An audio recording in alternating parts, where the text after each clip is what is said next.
Welcome back, football fanatics, to another adrenaline-pumping episode of Gridiron Glory, the podcast. Today we're diving headfirst into a clash that had everything: explosive plays, nail-biting moments, and enough drama to keep us glued to our screens. I'm talking about the Broncos taking on the Bengals in Week 17. I mean, who saw that coming? Wait, before you get into the nitty-gritty, can we talk about how this game had me on the edge of my couch the entire time? I literally knocked over my popcorn at least twice. And rightly so. This game had everything, from Bo Nix showcasing why he's the future of Denver to Joe Burrow proving he's still one of the most dangerous QBs in the league.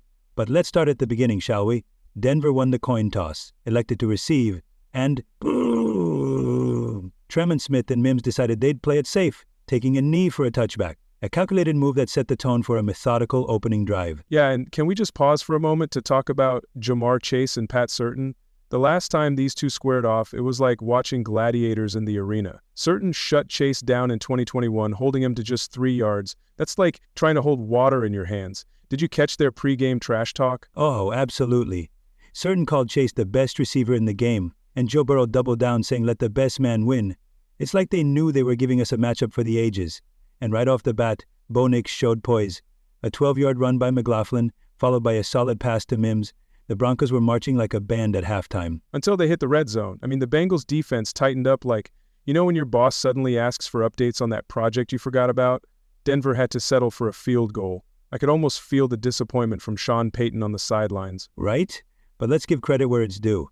That Bengals defense, missing key starters like Hubbard and Rankins, still managed to hold Denver to just 3 points.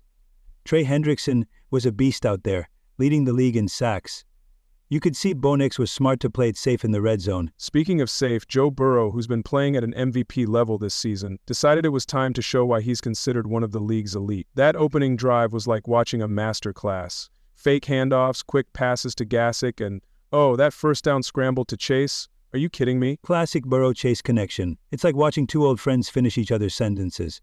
And let's not forget, that pass to Gassick threading the needle between 3 defenders. I've seen tightrope walkers with less precision, but the Bengals went for it on 4th down and came up short. Kudos to Denver's defense for stepping up. Yeah, Benito coming off the edge like he was shot out of a cannon. That's the kind of hustle you'd expect in a playoff game, not Week 17. But let's fast forward to that second quarter, because oh boy, things really started to heat up. Oh, you mean when Nix decided he'd take matters into his own hands? The kid was scrambling like eggs in a breakfast rush. That 16-yard dart to Vele was a beauty. Perfect timing, perfect execution. But then, another red zone stall. Don't remind me. It's like watching a movie where the hero keeps tripping right before the big fight. Sure, they got another field goal, but you can't help but think they're leaving too many points on the table. Meanwhile, Burrow was doing Burrow things. He's so calm under pressure it's almost unnerving. That sideline throw to Jamar Chase to move the chains on 3rd and long? Chef's kiss. And then he tried to hurdle a defender? Yeah, my jaw dropped. It's like, Joe, you're great and all, but let's leave the hurdling to the running backs, okay? Speaking of which, Chase Brown's ability to churn out yards even when there's nothing there, dude's a human bulldozer. True, but that Denver defense, man, they're relentless. Benito and Zach Allen were in the backfield so often I thought they'd set up a tent. And then, another missed 4th down conversion by Cincinnati. You could feel the momentum swinging. Let's talk momentum, though. Did you see Mims' return after that punt? Electric. It's like he's got rocket boosters strapped to his cleats. That set Denver up for yet another field goal. At this point, I'm like, someone please find the end zone. And they finally did. 3rd quarter, Bo Nix unleashed a laser to Cortland Sutton in the back corner of the end zone. That throw is a thing of beauty. Tight spiral, perfect placement, and Sutton making it look easy. Suddenly, Denver's up by 2 scores. But don't count out Joe Cool. Burrow's next drive was like something out of a movie. A mix of quick slants, a couple of well-timed scrambles, and bam, a 25-yard bomb to Jamar Chase. That's the connection we've been waiting for. Absolutely. And let's not overlook how the Bengals' offensive line held up on that drive. Orlando Brown's return was a game-changer.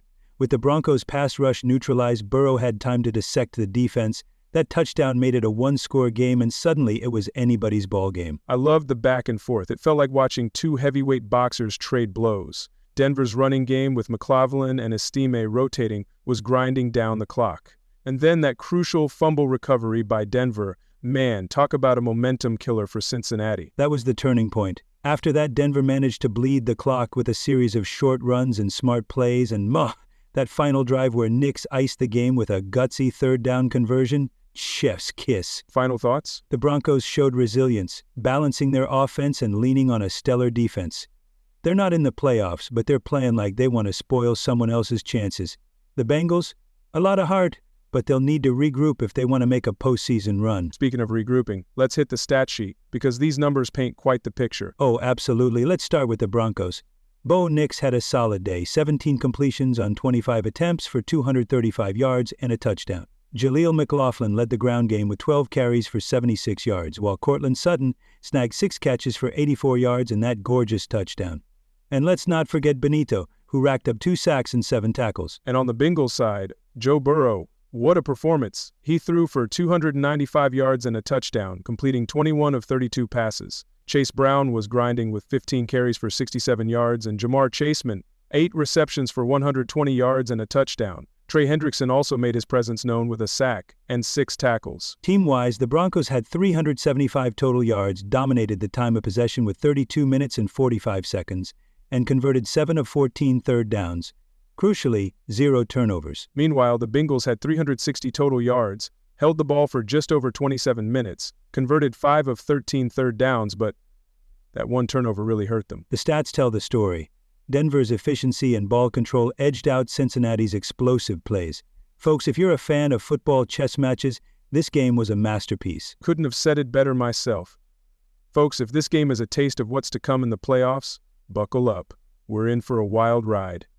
That's it for today's episode of Gridiron Glory.